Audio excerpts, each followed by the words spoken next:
want to know how to start the ketogenic diet, how to get into ketosis and start burning your own body fat for fuel, Yes! how to have a lot of energy and mental clarity for the entire day. Lee, I got this. That's the beauty of ketosis and the ketogenic diet. 0 to 100, nigga, real quick. Welcome to the channel, my name is Seem, and in this video I'm going to explain you how to start the ketogenic diet step by step.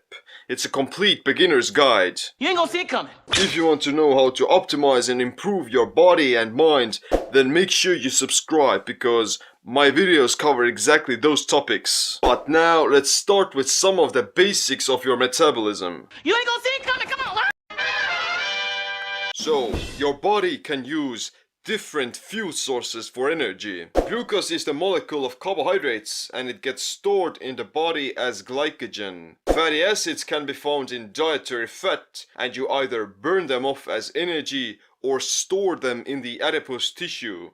Protein consists of amino acids that are essential building blocks for your body, but protein itself can't be stored inside the body. You only need a certain amount of protein per day for maintaining muscle mass, and what you don't need right away has to be converted to glucose before you can store it. Converting protein to glucose is a whole nother topic, but it's quite relevant when trying to maintain ketosis. It won't happen by eating too much protein. It happens when your body actually feels the need to do it. Gluconeogenesis is driven by demand, not by supply. All excess calories, whether that be from carbohydrates or fat, get converted into triglycerides and they're stored in your adipose tissue for backup. If you're in a caloric deficit, you'll take those same triglycerides and burn them for energy. It doesn't matter what type of food you eat. If you eat too much calories, then they will still end up as triglycerides in your adipose tissue. 48% body fat. By default, your body is using glucose for fuel because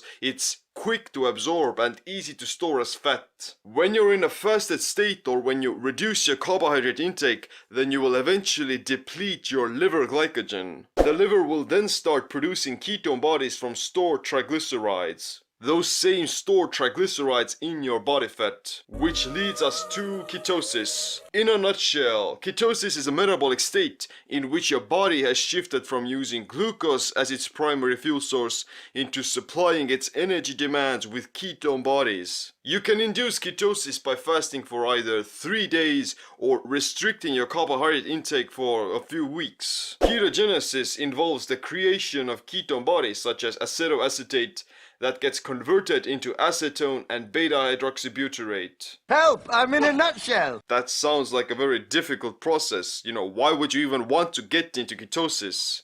Because it's awesome. There are many benefits to this state. Ketones produce 25% more energy than glucose. Glucose metabolism causes more oxidative stress and free radical production, which can speed up aging and cause damage to the mitochondria. The ketogenic diet mimics the physiology of fasting, which makes it superior for blood sugar and insulin stabilization. It's easier to burn fat and lose weight on keto. Your energy levels throughout the day are constant and you won't experience the ups and downs of insulin. You will also experience improved endurance and physical performance thanks to burning your own body fat for fuel. The ketogenic diet has a lot of positive benefits on your health, such as higher HDL cholesterol, lower triglycerides and reduced inflammation. You'll have greater mental clarity and clearer thinking because your brain has access to energy 24/7. And you'll have reduced hunger at the expense of increased satiety, which makes it again extremely good for weight loss and improved cognition.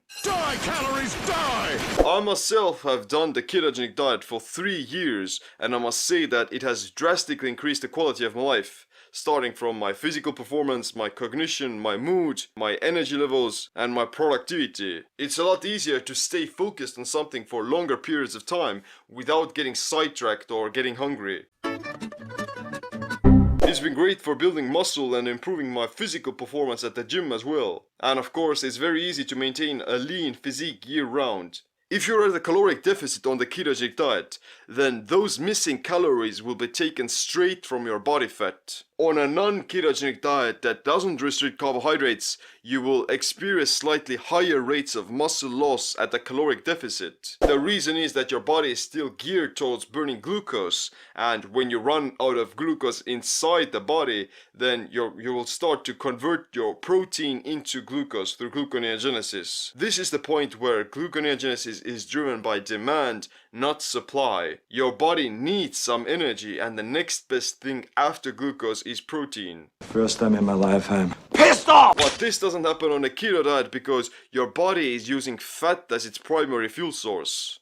Wow, sounds amazing, right? But it might be too complicated for some people. Don't worry, it's not actually that hard. The foods eaten on a ketogenic diet may seem somewhat restrictive, but actually that positive restriction gives you a lot more freedom. They may take our lives, they'll never take our freedom! You eat only low-carb foods, green leafy vegetables, some meats, eggs, fish, chicken, a little bit of dairy, some nuts, and a lot of healthy fats like olive oil, butter, coconut oil, avocados, and seeds. You don't want to eat high-carb foods, grains, sugar, legumes, fruit, starchy tubers, potatoes, trans fats, vegetable oils, and processed meats. There are also some miscellaneous foods like bone broth, pickles, fermented foods, sauerkraut, and mustard. But you can't expect to get into ketosis by just eating those foods. You also have to eat them in the right amounts. What makes a diet ketogenic isn't the foods that you eat, but the low amount of carbohydrates and the other macronutrients. The standard ketogenic diet macros are said to be around 5 to 10% carbohydrates, or 30 to 50 grams net, 15 to 30% protein, which is about 0.6 to 1.0 grams per pound of lean body mass, and the rest of your calories, about 60 to 80%, should come from fat. You have to understand that these are just numbers. Your body doesn't have its own keto calculator. The liver just starts calculating how many grams of protein or fat you ate. The lower your carb intake, the faster you will start producing ketones. The more physically active you are, the more insulin sensitive you are. How many calories and macros you should eat depend a lot on your individual condition, but these percentages are simply some good guidelines. Someday you might need some more carbohydrates, while at others you need more fat. It's a constant process of adaptation. Keep looking shocked and move slowly towards the cake. So how do you know if you've made it to the promised land? And I've seen That you got into ketosis. the promised land. To know if you're in ketosis, you can measure your blood ketones using blood ketone meters. Nutritional ketosis begins when your blood ketones are above 0.5 millimoles. The optimal zone is said to be around 0.5 to 3.0 millimoles. Above 3.0 millimoles indicates starvation ketosis and means you might be in a caloric deficit. It's not dangerous, but it may have some negative side effects. Ketoacidosis occurs at 8 or above millimoles, which causes dangerous blood acidity. It won't occur on a ketogenic diet, but with severe alcohol poisoning or on people with type 1 diabetes. There are also some symptoms of ketosis. You get a dry mouth and you may become more thirsty. You will experience water weight loss and increased urination, lack of appetite and reduced hunger, increased energy and focus, and of course the keto breath. It's this metallic and fruity taste in your mouth. But it's not all sunshine and rainbows. You may also experience the keto flu. The keto flu is basically some withdrawal symptoms from carbohydrates. Headaches, dizziness, fatigue, lethargy, brain fog, and poor performance at the gym. Now wait a minute. What is this thing? I thought ketosis was amazing. What's going on here? I thought you just had energy all the time. Oh, bullshit! Yes, it's true that the initial periods of keto adaptation can be quite difficult because your body is going through an energy crisis. Think about it, you're living in a modern world, you're used to eating several times per day, and you don't have the reference experience of using your own body fat for fuel. Evolutionarily, ketosis is our survival mechanism for going through periods of famine. But in the modern world, we rarely tap into our fat burning pathways, which is one of the biggest reasons why you would want to do the ketogenic diet at least once to reignite these pathways in your metabolism. The reason you get the keto flu is that you're losing a lot of electrolytes. Add more sodium to your foods,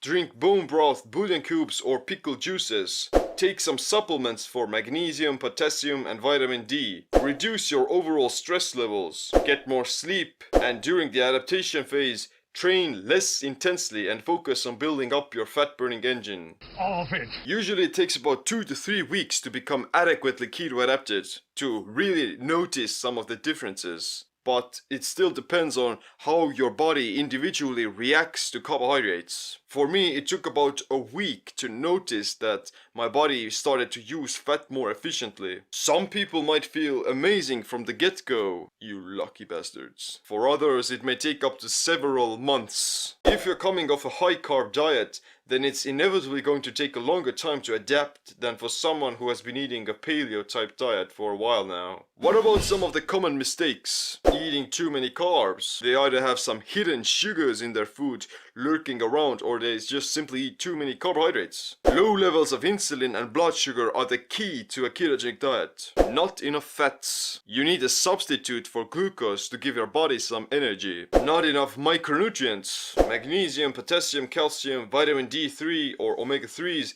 they are needed for successfully doing any diet. And one of the biggest mistakes is eating the wrong foods, like unhealthy fats, overcooking meats, or heating oils.